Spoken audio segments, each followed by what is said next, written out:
Here with Chris Vanderveen. Chris, you're telling this just kind of unbelievable story on a number of different fronts, but would you mind summarizing some of the key points from your story here? Yeah, so this is a story that's going to run tonight on 9 News. And it's a story, it's sort of a story about a homicide that took place in Denver, a murder that took place in Denver in November of last year.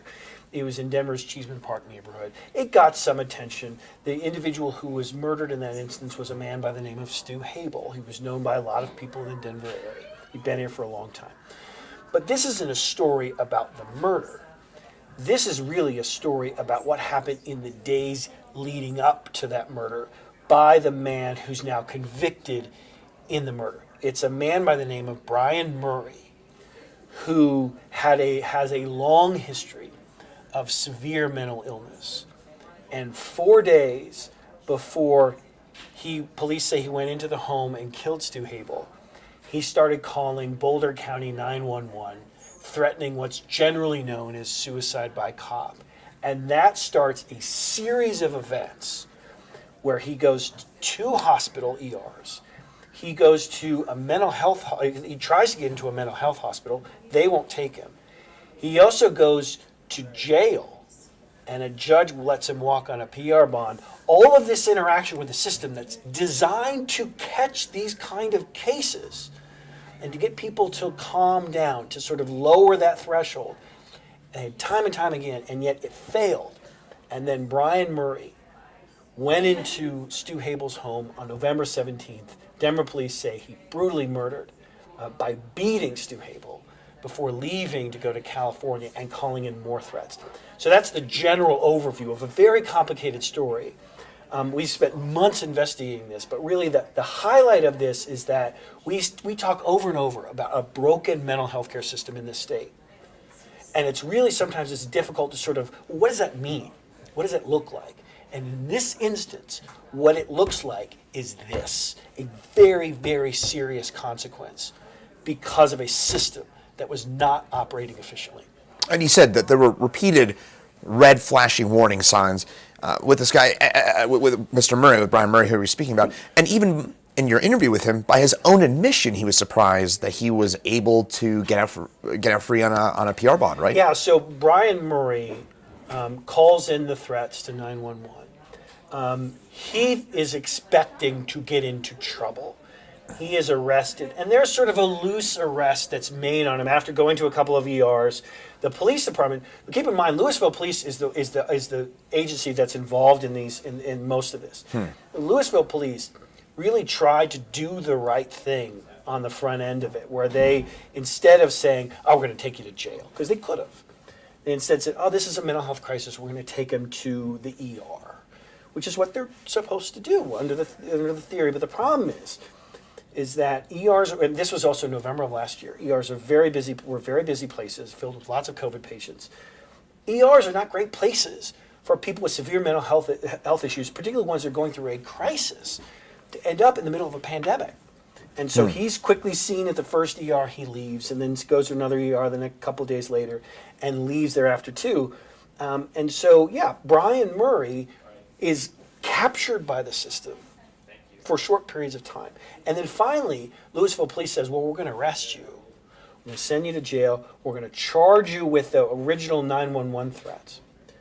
And then, and we have an audio of this, of the court hearing, is that the prosecutors will say, we believe that Brian Murray is a danger to society. The defense, and this is not the defense's fault, the defense says, well, but he hasn't done anything. And he's only threatening violence to himself. And the judge says, oh, okay, I'm gonna let him go on a PR bond. A PR bond is a personal recognizance bond, where they don't have, and think of it this way, you don't have to pay any money up front. You can just leave the jail on a promise to pay if you don't make your appearance. Brian Murray then leaves the Boulder County Jail. He says in an interview he was 100% surprised that the judge let him go, and then goes into Denver the following day. I believe, and other people believe, he was in need of money because he was going to get out of town. And he went to the house of Stu Habel. Keep in mind, Brian Murray and Stu Habel had known each other because Brian had done some odd jobs in the Habel household And therefore, I think Brian goes into that house knowing that he has some cash available to get from the Hable family, and then leaves and then goes to California the next day. So it sets in motion this sort of series of events, which we really outline in the story tonight, about what happened day, and then murder. The 4 days before the murder are very important to understand. And we talk a lot about crime. That crime is up and the murders are up in Denver and that kind of thing. But what are the stories behind it? This is the story behind that. What, in that case, so you mentioned that Louisville police appeared to do the right thing on the front end by taking him to the ER, but the ER at that time, November of 2021, filled up with COVID patients, as you mentioned. What, in your opinion, and or legally, what is the right answer to do with the severely health? I mean, that's a challenge, and I think I don't have a great solution for that, because right now we don't have a system that's sort of like geared for this.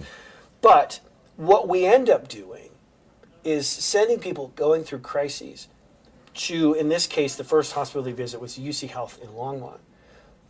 And officers are like, well, we're not going to arrest you, we're going to send you to a hospital. But the hospital is not, lots of hospitals are not geared for mental health patients. So what they can do is what's known as an M1 hold, where somebody can be held for up to 72 hours in the ER. But that's a challenge too. Keep in mind, an M1 hold, which happens all the time in the state of Colorado, requires a one-on-one level of care in the hospital. So you have to have one person eyeballs on that person that is in the M1 hold for 72 hours. That is labor intensive, particularly in an ER that's very busy with COVID patients and other things that are going on. So it presents a challenge for ERs as well to sort of like, and there's not, like, lots of ERs are not staffed with behavioral health specialists. And so we just, I'll put it this way. Mental Health Colorado is a nonprofit that has sort of its hands in mental health care throughout the United States. This last year, Mental Health America said, surveyed all 50 states in terms of adult. We all know that we have a crisis when it comes to mental health care for children in this country and in this state.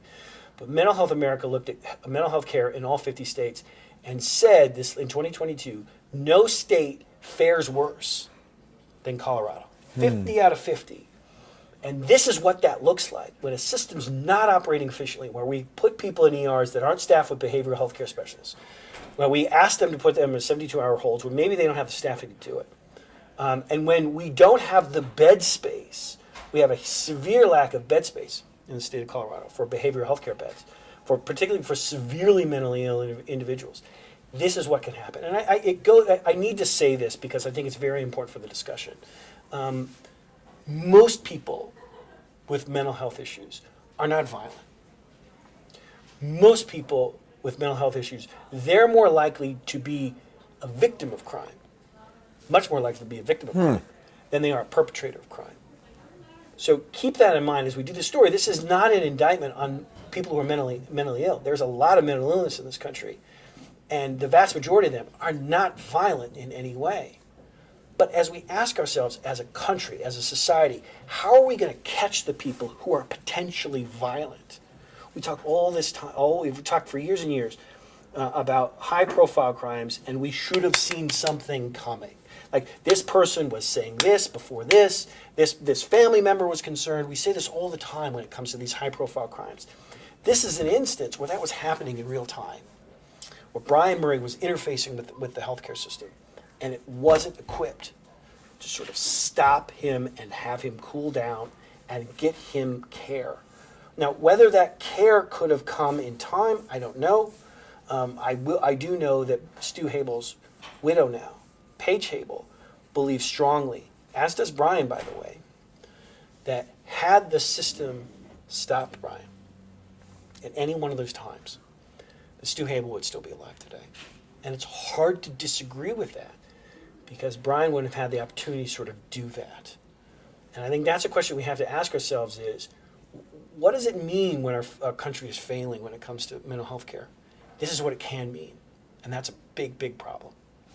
Are there, as far as you know, and I know that this story in some cases, many of the details are going to be new tonight, so obviously watch for that. Are there any active reforms or any active discussions to try and fix this? Yes and no. I think this is such a massive problem. So we have a story that actually runs tomorrow night that talks about bed space. But the state of Colorado, in this last legislative session, recognized that there's a crisis and put in 125 new residential inpatient beds. At least by the end of the year, they're supposed to have 125 new beds. We don't have the bed space. And 125 beds, like as Judy Amabile, as a state representative from Boulder, as she said, she was one of the leaders of this bill that brought in the new beds. She recognizes we need 125 beds. It was good that we got that passed. We need 1,000. If we kept up with the beds that we saw in the 80s in the state of Colorado, in the two state psychiatric healthcare hospitals, Fort Logan and Pueblo, we have about 600 now. We should have over close to 2,000, based upon per capita increase of what we saw in the 80s. If we would have just gone with per capita increases, we'd have about 2,000 beds. Right now we have 600. That's a problem. And when there is no bed space, and you hear this from parents of severely mentally ill adults, they say, when you're this, when the mental illness is so severe, there's lots of places that don't want to take you. And I think this shows itself in Brian Murray. Louisville police initially wanted to send him to Centennial Peaks, which is a mental health care hospital in Louisville. And according to the police report, they had one person in intake, and they were scared. This person didn't want to have to intake somebody as big as Brian. Brian Murray, keep in mind, is like 6'3", 240 pounds, big dude. They didn't want to take him. And I don't know how to argue with that. I'd like to think that a mental health care facility could take somebody like Brian Murray, but that's how it filters down. And you really sort of... There's no obligation on their end. Well, legislators would say there should be, and maybe there is. But I think there are federal regulations, there are state regulations that sort of dictate what has to happen. There will be discussion as to whether these facilities did enough. In the case of Brian Murray, Paige Habel, the widow, is trying to figure that out. But in the meantime, the system as it's set up, this is a problem that is so big that's hard to get your arms around it. It's hard to really but, and I can't stress this enough, the reason why we've spent 6 months working on this story is that I think it encapsulates the problems and the consequences of inaction in a way that I've never seen before. I've been working here for 20 years. I've never had the kind of access that we've had to this case, that we've had with this case. We have so much that we've been able to get through public records requests, sort of like document the days before. We have body camera footage of him going into these facilities. We have an interview with Brian Murray. We have audio of the court hearing when the judge let him go. This is what, I'm proud of this work because this is what happens when records are open, is that we get access to these records and then we can tell the story of what happened. Because on the surface, there's lots, unfortunately, there's lots of homicides in the city and in the state. And a lot of them don't get a lot of attention. And on the surface, this seems like a fairly simple story, although tragic, where a 77-year-old man is murdered inside of his home. But there's so much more. Lots of these murders the same way. There's so much more to this than just a headline.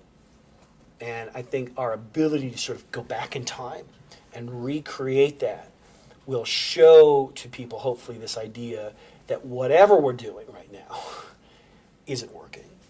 I mean, it's incredible work that you did. And I must admit that one question that pops to mind is you got interviews, as you mentioned, with Brian Murray, with Paige Habel, in addition to all the open records requests. How willing was Brian Murray and Paige Habel to speak with you about this?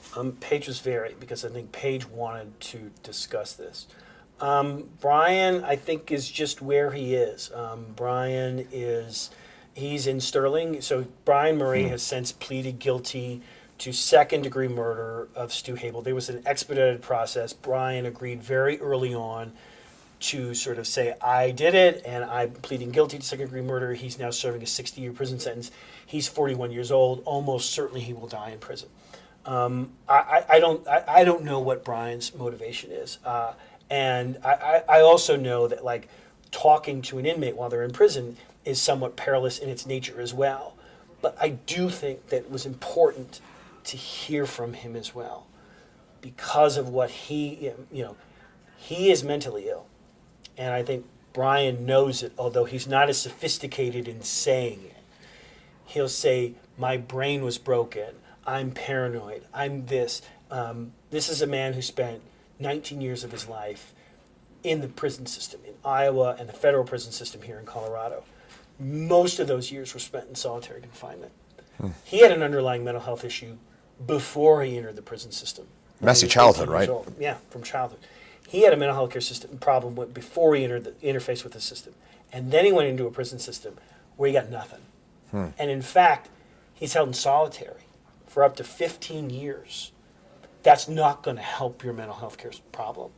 And we have this recognition that eventually some of these people are going to get out of that system and they're going to interface with us, with the public. And what's the safety net to catch people like this? If we don't have it, we're going to have more stories like this. And there are other stories just like this. It's just that, like I said, through open records request, I've never been able to sort of like walk back in time and sort of document 72 hours before a homicide quite in this way. Well, Chris, important work, important story that you've told, so be sure to watch it on 9 News. Thanks again, Chris Van Der Veen. We appreciate a few minutes of your time here. Thank you.